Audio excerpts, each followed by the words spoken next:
ದೇಶ ಬಿಟ್ಟು ಹೋದ್ರು ನಿತ್ಯಾನಂದನನ್ನ ಬಿಡದ ಭಾರತೀಯರು. ಬಿಡದಿಯಲ್ಲಿ ಆಶ್ರಮ ಕಟ್ಟಿ ಹೊಸ ದೇಶ ಕಟ್ಟಿದಂತಹ ಸ್ವಾಮೀಜಿಗೆ ನಿತ್ಯ ಕಾಟ.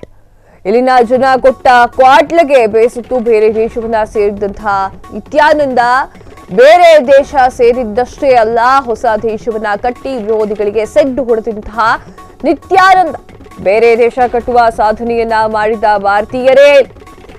ಇವತ್ತು ಮನೆ ಕಟ್ಟೋದೇ ಕಷ್ಟ, ಇನ್ನು ದೇಶ ಕಟ್ಟೋಕೆ ಸಾಧ್ಯನಾ? ಇಂತಹ ನಿತ್ಯಾನಂದನಿಗೆ ನಿತ್ಯ ಕಾಟ ಕೊಟ್ಟಿದ್ದವರು ಯಾರು ಗೊತ್ತಾ? ಜಗತ್ತೇ ಅಚ್ಚರಿಯಿಂದ ನೋಡೋ ನಿತ್ಯಾನಂದನ ರೋಚಕ ಕತೆ ನಿಮ್ಮ ಫ್ರೀಡಂ ಟಿವಿಯಲ್ಲಿ. ನಿತ್ಯಾನಂದ ಭಾರತವನ್ನ ಬಿಟ್ಟು ಹೋಗ್ಬೇಕಾದ್ರೆ ಆತನ ಮೇಲೆ ಹಲವಾರು ಆರೋಪಗಳು ಬಂದಿತ್ತು. ದೇಶ ಬಿಟ್ಟು ಹೋದ್ರೂ ಕೂಡ ನಿತ್ಯಾನಂದನ ಒಂದು ಬಿಡ್ತಾ ಇಲ್ಲ ಭಾರತೀಯರು. ನಿತ್ಯಾನಂದನ ಕಾಟ ಕೊಡ್ತಾ ಇರುವಂತಹವರು ಕೂಡ ಇದ್ದಾರೆ. ಬಿಡದಿಯಲ್ಲಿ ಆಶ್ರಮವನ್ನ ಕಟ್ಟಿ ಹೊಸ ದೇಶ ಕಟ್ತೀನಿ ಅಂತ ಹೇಳಿ ಅಮೆಜಾನ್ ಕಡೆಗೆ ಕಾಲಿಟ್ಟಿದ್ದಂತಹ ನಿತ್ಯಾನಂದ ಆದ್ರೂ ಕೂಡ ಭಾರತೀಯರು ತ್ರಾಸು ಕೊಡ್ತಾ ಇದ್ರು ನಿತ್ಯಾನಂದನ್ಗೆ. ಇಲ್ಲಿನ ಜನ ಕೊಟ್ಟಿರುವಂತಹ ಕ್ವಾಟ್ಲೆಗೆ ಬೇಸತ್ತು ಸ್ವರ್ಗಿ ಹೋಗ್ಬಿಟ್ಟಿದ್ದ. ಬೇರೆ ದೇಶವನ್ನ ಕಟ್ಟಿ ಬೇರೆ ದೇಶಕ್ಕೆ ಸೇರಿದಂತಹ ನಿತ್ಯಾನಂದ ಬೇರೆ ದೇಶ ಸೇರಿದಷ್ಟೇ ಅಲ್ಲ, ಹೊಸ ದೇಶವನ್ನ ಕಟ್ಟಿ ವಿರೋಧಿಗಳಿಗೆ ಸೆಡ್ಡು ಹೊಡೆದಿದ್ದಂತಹ ನಿತ್ಯಾನಂದ ಪಾಸ್ಪೋರ್ಟ್ ಮಾಡ್ಕೊಡ್ತೀನಿ, ವೀಸಾ ಇದೆ, ಒಮ್ಮೆ ಬಂದು ನಮ್ಮ ದೇಶವನ್ನ ನೋಡಿ 3 ದಿನ ದೇಶ ಸುತ್ತಾಡಿ ಆಮೇಲೆ ಇಷ್ಟ ಆದ್ರೆ ಇಲ್ಲೇ ಇರಿ ಅಂತ ಅಲ್ಲ ಪುಂಗಿ ಬಿಡ್ತಿದ್ದಂತಹ ಪುಂಗಿದಾಸ ಈಗ ಇನ್ನೊಂದು ಸುಳ್ಳಿನ ಬಾಂಬ್ ಹಾಕಿದ್ದಾನ ಅಂತ ಸಾರ್ವಜನಿಕ ವಲಯದಲ್ಲಿ ಚರ್ಚೆ ಆಗ್ತಾ ಇದೆ. ಬೇರೆ ದೇಶ ಕಟ್ಟುವ ಸಾಧನೆಯನ್ನ ಮಾಡ್ತಾ ಭಾರತೀಯರೇ ಇಲ್ಲ. ಮನೆ ಕಟ್ಟೋಕೆ ಕಷ್ಟ ಈಗಿನ ಕಾಲದಲ್ಲಿ, ಇನ್ನು ದೇಶ ಕಟ್ಟೋಕ್ ಸಾಧ್ಯನಾ? ಇಂಥ ನಿತ್ಯಾನಂದನಿಗೆ ನಿತ್ಯ ಕಾಟ ಕೊಡ್ತಾ ಇದ್ರು ಯಾರೋ ಒಬ್ರು. ಜಗತ್ತೇ ಅಚ್ಚರಿಯಿಂದ ನೋಡುವಂತಹ ರೋಚಕ ಕತೆ ಇದಾಗಿದೆ. ನಿತ್ಯಾನಂದ ಜಗತ್ತಿನ ಯಾವುದೇ ಸಾಧಕರಿಗಿಂತ ದೊಡ್ಡ ಛಲಗಾರ, ಜಗತ್ತಿನ ಯಾವುದೇ ಲೀಡರ್ಗಿಂತ ದೊಡ್ಡ ಹಠವಾದಿ.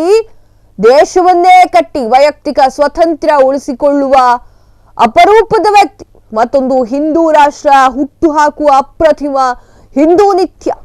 ಇಂತಹ ನಿತ್ಯಾನಂದ ಸ್ವಾಮಿಗೆ ಗಳಿಗಳಿಗೂ ಕೂಡ ಕಾಟ. ನಿತ್ಯಾನಂದ ಎಲ್ಲಿ ಹೋದ್ರು ವಿವಾದವನ್ನ ಮೈ ಮೇಲೆ ಎಳ್ಕೊಳ್ತಾರೆ. ಏನೇ ಮಾಡಿದ್ರು ಎಡವಟ್ಟು ಮಾಡಿಕೊಂಡು ಫಜೀತಿಗೆ ಸಿಕ್ಕಾಕೊಳ್ತಾರೆ. ಮೊನ್ನೆ ಅಮೆಜಾನ್ ಕಾರ್ಡನ್ನೇ ಖರೀದಿಸಲು ಮುಂದಾಗಿದ್ದ ಪಿಥೂರಿ ಕೂಡ ಇದೆ. ಅಮೆಜಾನ್ ಕಾರ್ಡನ್ನ ಖರೀದಿ ಮಾಡಿ ಕೈಲಾಸ ದೇಶ ಕಟ್ಟಲು ಕೂಡ ಪ್ಲಾನ್ ಮಾಡಿದ್ದ.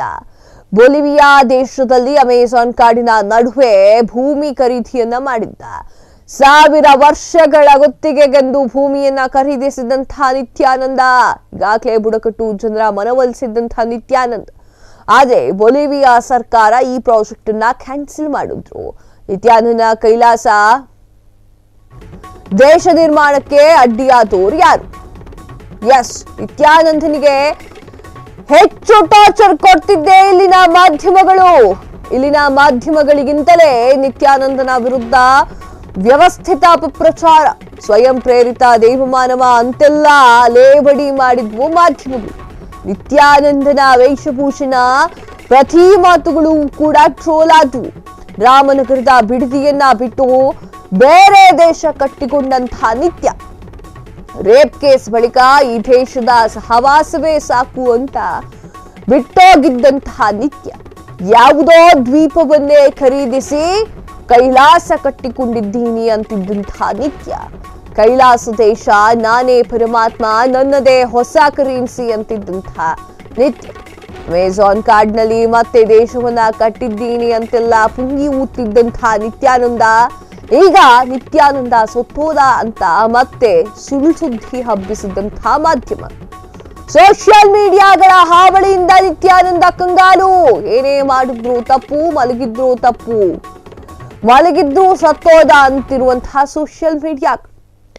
ಈಗ ನಿತ್ಯಾನಂದ ಸತ್ತೋದ ಅಂದ್ರು ಆಶ್ರಮ ಕಡೆಯಿಂದ ನೋ ರೆಸ್ಪಾನ್ಸ್. ಕ್ವಶನ್ ಮಾಡಿ ಆಶ್ರಮಕ್ಕೆ ಕೇಳಿದ್ರು ಕೂಡ ಆಶ್ರಮಗಳು ನೋ ರೆಸ್ಪಾನ್ಸ್ ಅನ್ನ ಮಾಡ್ತಾ ಇದೆ. ಸ್ವಯಂ ಘೋಷಿತ ದೇವಮಾನವ ಅಂತೆಲ್ಲ ಲೇವಡಿ ಮಾಡ್ತಾ ಇದ್ದಿದ್ದು ಮಾಧ್ಯಮನೇ ಆಗಿತ್ತು. ಸೋಷಿಯಲ್ ಮೀಡಿಯಾದಲ್ಲೂ ಕೂಡ ಸಖತ್ತಾಗಿ ಟ್ರೋಲ್ ಆಗ್ತಾ ಇದ್ದಂಥ ನಿತ್ಯಾನಂದ ಆತನೂ ಕೂಡ ಮಾಡಿದ್ದಾನೆ. ಅದು ಯಾವುದು ದೇವರ ಹಾಡನ್ನ ತೆಗೆದುಕೊಂಡು ತನ್ನದೇ ಹೆಸರಿನಲ್ಲಿ ಜೈ ನಿತ್ಯಾನಂದ ಅನ್ಕೊಂಡು ಸಾಂಗ್ ಎಲ್ಲ ಮಾಡ್ತಾ ಇದ್ದ. ಆ ಒಂದು ಕಾರಣಕ್ಕಾಗಿ ಇಲ್ಲಿರುವಂತಹ ಟ್ರೋಲರ್ಸ್ಗಳು ಸಖತ್ತಾಗಿ ಟ್ರೋಲ್ ಮಾಡ್ತಾ ಇದ್ರು. ಹಾಗೆ ವಿದೇಶಿಯ ಹುಡುಗಿಯರು ಕೂಡ ಅಥವಾ ವಿದೇಶಿಯ ಭಕ್ತಾರಿಗಳು ಕೂಡ ನಿತ್ಯಾನಂದನ ಭಕ್ತರಾಗಿದ್ರು. ಆ ಒಂದು ಕಾರಣಕ್ಕೆ ಅಲ್ಲಿಂದ ಒಂದಿಷ್ಟು ವಿಡಿಯೋಗಳು ಕೂಡ ರಿಲೀಸ್ ಆಗ್ತಾ ಇತ್ತು.